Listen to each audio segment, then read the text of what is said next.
ఈ వీడియోలో మనము యూరోప్ యూనియన్ గురించి మాట్లాడుకోవాలి. అంటే నిన్న ఏం మాట్లాడామో అంటే అమెరికా యొక్క దిగ్గజ సంస్థలంతా కూడా భారత్లోకి వచ్చి ఇక్కడ హ్యూజ్గా కొంటున్నారండి. మీకు హ్యూజ్గా వాళ్ళ ఆఫీస్ స్పేసులు మీకు లక్షల స్క్వేర్ ఫీట్ కొనుక్కొని ఇక్కడ ఆఫీసులు పెట్టాలి, ఏకంగా వేల కోట్లు ఖర్చు పెడుతున్నారు. ఎందుకు? అమెరికా పరిస్థితి బాలేదు, అక్కడ వాళ్ళకు ఉంటుంది, హెడ్ క్వార్టర్స్ అంతా అక్కడే. కానీ ట్యాక్సులు అన్నారు అనుకోండి, ముందు వాళ్ళు బలైపోతారు. భారత్ పైన ట్యాక్స్ విధించడం కాదు, టారిఫ్ వార్ కాదు, ముందు అమెరికన్స్ అనేవాళ్ళు పెద్ద స్థాయిలో ఇబ్బంది పడతారు, వాళ్ళ వల్ల కుదరదు కూడా.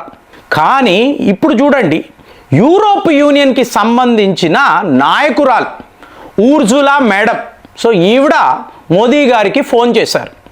ఫోన్ చేసి మనము అంటే ఇండో యూరోప్ యూనియన్ సబ్మిట్ అని అంటారండి, ఒక కార్యక్రమం ఉంది. సో ఇది సక్సెస్ఫుల్గా జరగాలి అంటే మనము ఇక్కడే అంటే ఈ వేదికలోనే ఫ్రీ ట్రేడ్ అగ్రిమెంట్ కూడా వేసుకుందాం. సో ఇదంతా చేద్దాము. మీరు రష్యా యుక్రెయిన్ యుద్ధాన్ని ఆపండి, మీరు చెప్తేనే పుతిన్ గారు వింటారు డైరెక్ట్గా.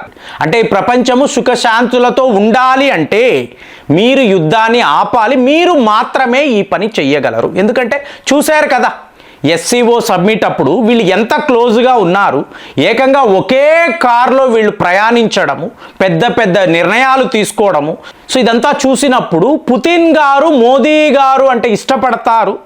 సో మోదీ గారు చెప్తే ఈయన వింటారు. మరి అలాస్కాలో ఈయన డొనాల్డ్ ట్రంప్ని కూడా కలిశారు కదా. సో కలుస్తున్నప్పుడే అదే రోజే 524 డ్రోన్లు మీకు యుక్రెయిన్పై మీకు ప్రయోగించి ఆయన వచ్చాడు. అలాస్కా సబ్మిట్ అంటే క్లియర్గా చెప్తున్నాడు, నువ్వు నా టర్మ్స్లోకి వస్తే సీజ్ ఫైర్, లేదా ఈ యుద్ధము ఇలా కొనసాగుతూనే ఉంటుంది, నేను నిన్ని నమ్మను. క్లియర్గా పుతిన్ డొనాల్డ్ ట్రంప్ని ఉద్దేశించి మాట్లాడుతున్నారు. అదే మోదీ గారు అన్నప్పుడు వ్యవహారమే వేరు కదా. ఎందుకంటే వీళ్ళ మధ్య రష్యా ఆయిల్ ట్రేడ్ అనేది ఉంది. ఇవాళ చూడండి, $1 అనేది వాళ్ళు డిస్కౌంట్ ఇచ్చేవాళ్ళండి, ఇవాళ $4 మీకు రష్యా వాళ్ళు మనకి డిస్కౌంట్ ఇస్తున్నారు. దాంతో ఈ ఆయిల్ ప్రైస్ అనేది ఇంకా కూడా అంటే అమెరికా వాడు ఏమనుకున్నాడు, రష్యాను లొంగ తీసుకోవాలి అంటే భారత్ను శిక్షించాలి. కానీ ఇక్కడ ఏమైంది, భారత్ రెచ్చిపోయి రష్యన్ ఆయిల్స్ కొంటున్నారు. మోదీ గారు అడుగుతున్నారు, నేను ఇంత రిస్క్ తీసుకుంటున్నాను కదా, మరి నాకు డిస్కౌంట్ ఇవ్వచ్చు కదా అంటే తీసుకో, నీకు ఏం కావాలో తీసుకో, పుతిన్ చెప్తున్నారు. కాబట్టి మన ఇన్ఫ్లుయెన్స్ రష్యా మీద చాలా ఎక్కువ ఉంటుందనేది ఈవిడికి అర్థమైంది. కాబట్టి ఈవిడ ఫోన్ చేసి మన మధ్య ఫ్రీ ట్రేడ్ అగ్రిమెంట్ పెట్టుకుందాం, సో ఇండో యూరోప్ సబ్మిట్లో మనం అందరం కూర్చొని మాట్లాడదాం, దీనికి ముందు దయచేసి మీరు రష్యా వాళ్ళతో మాట్లాడి ఈ యుద్ధాన్ని ఆపండి. వీళ్ళకు ఏంటండి అంటే ఇదే చెప్తున్నానండి, మనకు ఒరిగింది ఏమీ లేదు. 2022 నుంచి కూడా డీజిల్ ప్రైస్ అనండి, పెట్రోల్ ప్రైస్ మనం గమనిస్తూనే ఉన్నాం. సో మనము ఏదో ఒక రకంగా శతకోటి దరిద్రాలకు అనంత కోటి ఉపాయాలు వెతుకుతున్నాం. కానీ అదే యూరోప్ యూనియన్ వాళ్ళు ఇది చెయ్యలేకపోతున్నారు. గమనించారో లేదో, నయారా ఎనర్జీ అనబడే సంస్థ మీద మేము శాంక్షన్స్ విధిస్తున్నాము. జనవరి 2026 నుంచి మీకు ఈ శాంక్షన్స్ అనేవి ఇంప్లిమెంట్ అవుతాయి అన్నారు. మనం ఏం చేసాం, మీకు ఎవరికైనా నయారా ప్రోడక్ట్స్ కావాలి అంటే ముందే డబ్బులు కట్టండి. ఎవరికి? యూరోప్ యూనియన్ దేశాలకు చెప్తున్నాం, డబ్బులు కట్టకపోతే మా సరుకులు మీ దాకా రానే రావు, ఫస్ట్ కండిషన్. రెండవది, మా మార్కెటింగ్ స్ట్రాటజీ చూస్తారా, మేము ఏం చేయగలమో చూస్తారా. నేరుగా నయారాకు సంబంధించిన షిప్ చైనా వెళ్ళింది, ఇవాళ ఆఫ్రికా దేశాలకు వెళతాయి. మాకు యూరోప్ యూనియన్తో పని లేదు. అంటే మనం క్లియర్గా అమెరికాకు ఈ వెస్టర్న్ కంట్రీస్కి చెప్తున్నాము, మీరు ఏదో ఇంకా కూడా మాది మహాసామ్రాజ్యాలు, మేము చెప్తే ప్రపంచం వినాలి, నథింగ్, అలాంటిది ఏమీ ఉండదు. మీరు మా టర్మ్స్లోకి రండి. ఎందుకు?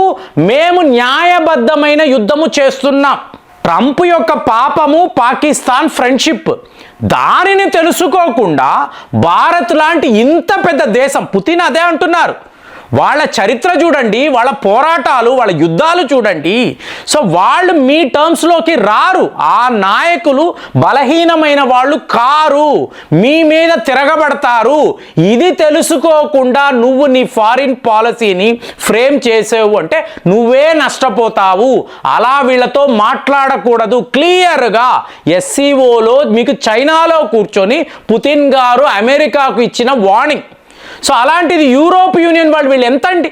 ఇప్పుడు ఫిబ్రవరి నెల మీకు ఈవిడ 22 కమిషనర్స్, యూరోప్ యూనియన్ కమిషనర్స్ వాళ్ళని పెట్టుకొని భారత్ వచ్చారు. ఇంతవరకు చరిత్రలో ఇలాంటి సంఘటన ఎప్పుడూ జరిగింది లేదు.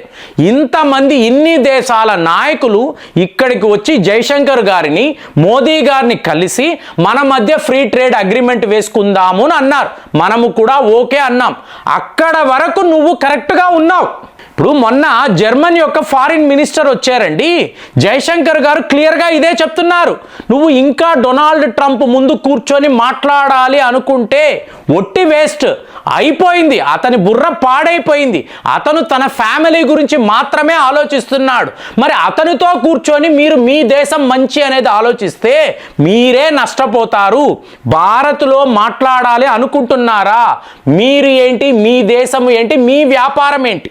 మీరు మాతో ఎలాంటి ట్రేడ్ అగ్రిమెంట్స్ వేసుకుంటారు? బాగా ఆలోచించండి. ఏది కరెక్టు, ఏది తప్పు అనే విశ్లేషణ మీకు ఉండాలి. వాడిని అంటే ఇది ఎలా చెప్తారంటే the only helping hand is your hand and. మీకు అభయ హస్తం అనేది ఎక్కడి నుంచి వస్తుందండి? మీ నుంచే వస్తుంది. సో మీ చేతులే మిమ్మల్ని కాపాడతాయి. దీన్నే తెలుసుకోవాలి. ఏదో అమెరికా లేదా వెస్టర్న్ కంట్రీస్ వాళ్ళ దయా దాక్షిణ్యాల మీద మేము బతుకుతున్నామంటే యుక్రెయిన్ పరిస్థితి ఏంటి, జెలెన్స్కై పరిస్థితి ఏంటి? ఇవాళ మోదీ గారు మాట్లాడుతున్నారు జెలెన్స్కైతో, ఒరే వాడి అజెండా వేరు, నువ్వు అందులోకి వెళ్ళకు, నేను చెప్పినట్టు విను, యుద్ధాన్ని ఆపుతాను. అదే నేను మిమ్మల్ని అడుగుతున్నాను, మోదీ గారు రష్యా యుక్రెయిన్ యుద్ధాన్ని ఆపగలరా? ఆపాలి అంటే ఏం చెయ్యాలి? దీనికి సంబంధించిన ప్లానింగ్ మీ దగ్గర ఉండొచ్చు, నా దగ్గర ఉండొచ్చు. కానీ ఇంత పెద్ద హయ్యర్ లెవెల్లో ఎన్నో విషయాలు ఇన్వాల్వ్ అయినప్పుడు మీరు పుతిన్తో మాట్లాడి ఈ సీజ్ ఫైర్ అగ్రిమెంట్ని చెయ్యాలి అనుకోండి, ముందు యూరోప్ యూనియన్ వాళ్ళు. ఎందుకంటే ఒకవేళ యుద్ధం ఆగిపోయిందండి, రష్యాపై శాంక్షన్స్ తీసేశారు అనుకోండి, రష్యా ఎనర్జీ అనేది చాలా చాలా చవకగా వీళ్ళకి దొరుకుతుంది. దానిని విడిచిపెట్టి అంటే జో బైడెన్ యొక్క ప్లానింగ్, డొనాల్డ్ ట్రంప్ యొక్క పాపం. సో ఇది ఇవాళ 27 దేశాలను కూడా కటిక పేదరికము వైపు తీసుకువెళ్తుంది. కాబట్టే ఉర్జులా మేడం ఇంతలాంటి ప్రయత్నాలు. ఈ బుద్ధి ముందే ఉండాలి. నువ్వు భారత్ను బెదిరించి, చైనాను బెదిరించి చెయ్యగలిగింది ఏమీ లేదు. ఎందుకు అంటే ఇప్పుడు నీకు సరుకులు కావాలి, ఇవ్వగలిగిన 2 దేశాలు ఇండియా, చైనా. వాళ్ళతో గొడవ పడి నువ్వు ఎక్కడ ఎనర్జీ కొంటావు? మళ్ళీ అమెరికా అంటావు కదా. అమెరికా నుంచి ఆయిల్స్ కొంటామండి, డీజిల్, పెట్రోల్ ప్రోడక్ట్స్ అంటావు. ఖర్చు ఎంత? నీ ధరలు ఎంత? 2 3 ఉంటాయి. అదే వాడికి కావాలి. మరి భారత్తో ఇవాళ నువ్వు నెగోసియేషన్స్ చేస్తున్నావు అన్నప్పుడు ఈ ఫ్యాక్టర్స్ అంతా గమనించిన తరువాత ఎవరు ఏం చేస్తున్నారు? ఈరోజు మేము రష్యన్ ఆయిల్స్ కొనకపోతే గ్లోబల్ ఆయిల్ క్రైసిస్ వస్తుంది. అప్పుడు మీరు భరించగలరా? సో ఇదంతా చూడకుండా జస్ట్ అండి ఒక 2 ఏళ్ళు వెనక్కి వెళ్ళి అమెరికా వాడు ఏం మాట్లాడాడు? భారతే ప్రపంచాన్ని కాపాడింది, వీళ్ళు ఎంత ఎక్కువ రష్యన్ ఆయిల్స్ కొంటే ప్రపంచము స్టేబుల్గా ఉంటుందని వీళ్ళే మాట్లాడారు. మోదీ గారు కూడా ఉర్జులా మేడంకి ఇదే చెప్పుంటారు, మీరు రాంగ్ ట్రాక్లోకి వెళ్ళకండి, క్లియర్గా మీరు మీ దేశం గురించి ఆలోచించండి.